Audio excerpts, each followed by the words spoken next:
Welcome to Talking with Tolkrad. I'm your host, JJ Tolkrad, and today we have two very special guests with us. You know them both, your two favorite main characters from slightly misogynistic novels, Marlowe and Bilbo. It's great to be here. I've heard you're a remarkable man, JJ. Wow, being in front of this crowd is a little intimidating. I'm a little nervous. Make yourself at home, Bilbo. We got you some tea. Wow. Thank you, JJ. Don't think we forgot about you, Marlowe. We've got your favorite drink, beer. It's tasty. Alright, now let's get down to business. Marlowe, I understand you just got back from a trip down the Congo River in Africa. Can you tell us about some of your experience? My shoes!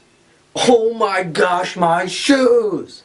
Oh no, I'm terribly sorry. I have not had my breakfast yet. Hey, let's get Marlowe a towel.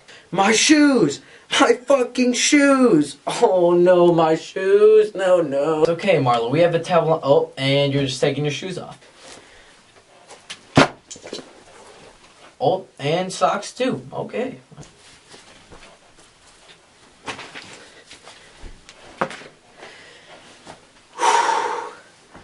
Much better. Now what were you saying, JJ? I'd like to know what you experienced and what you saw on your journey down the Congo River in Africa. Maybe you could share some things that most of us wouldn't know about. Well, I did see some things that made me stop and think, you know. I went there with great expectations, thinking that I would explore the Congo and get in touch with the culture of the people there. But when I got there, I saw my own people brutalizing and exploiting the Africans.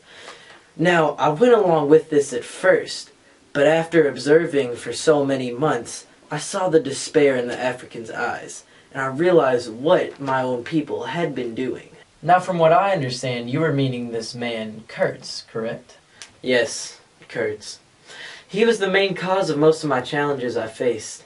The whole time I traveled down the Congo, I had heard nothing but great things about Kurtz.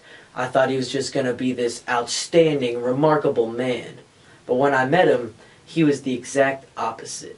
The Africans had taken him in, and he was one of them. He was batshit crazy, and he was deathly ill. Not too long after I met him, he died. But I'll never forget his last words. The horror! The horror! And that was it. Wow. And what do you make of all this? Well, I've spent many nights pondering all of this, and I'd like to think of Kurtz as an optical illusion. He seemed like a great man, but once I met him, he was a completely different person. Sort of like looking at an optical illusion that can be two totally different things just based on your perception. I know it's hard for you to talk about this, so I'm very thankful that you came on the show and enlightened us with what you experienced. Now, Bilbo... Where's Bilbo? Whoopsies, I forgot I had my ring on. I mean, not my ring. I don't have a ring if that's what you're thinking. Okay. Anyways, I understand that you had a journey similar to Marlowe's. Could you elaborate on that? Yes, I did. With those 12 silly dwarves and Gandalf. I liked Gandalf, but the dwarves, not so much. They were always teasing me and making me do things just because I was a hobbit, just because I was feminine. Bilbo, I don't know if you know this, but this isn't The View. We don't have time for your gossip. I'd just like to know how your journey and Marlowe's journey are similar. Well, strangely, they were very similar. I too had great expectations when I started. I thought we would walk right up to Smaug, the dragon that is, kill him, collect our rewards, and go on with our lives. But I was very wrong.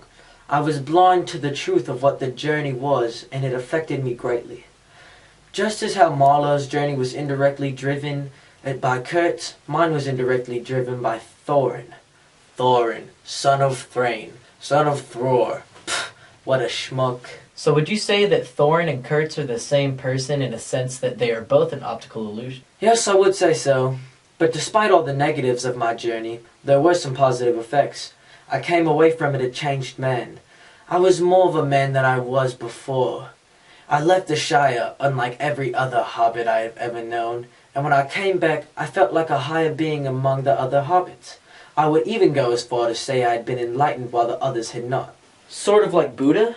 Yes, that's exactly it. I was like a hobbit Buddha. So Marlowe, can you relate to Bilbo's feeling of enlightenment?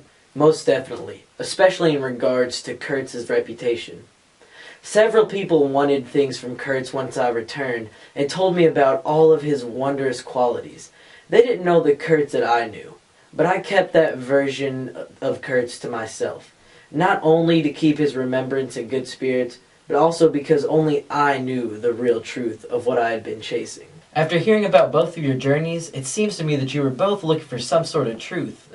Would you agree with that? Yes, I would agree. Although I did not know what the truth was when I started my journey, but when I returned, I realized the truth was who I really am. Despite being from opposite sides of the world, you both have some very similar traits within each other. It's almost as if we experienced the exact same thing. This would be great for an English presentation. Since we both experienced the search for real truth, self-growth, and enlightenment in each of our journeys, this arguably makes us different versions of the same character.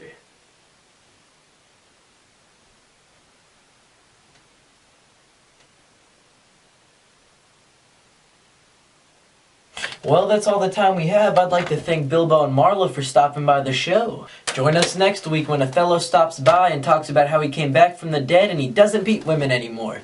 Goodbye, everyone. So, Clay, how do you feel about plot twists?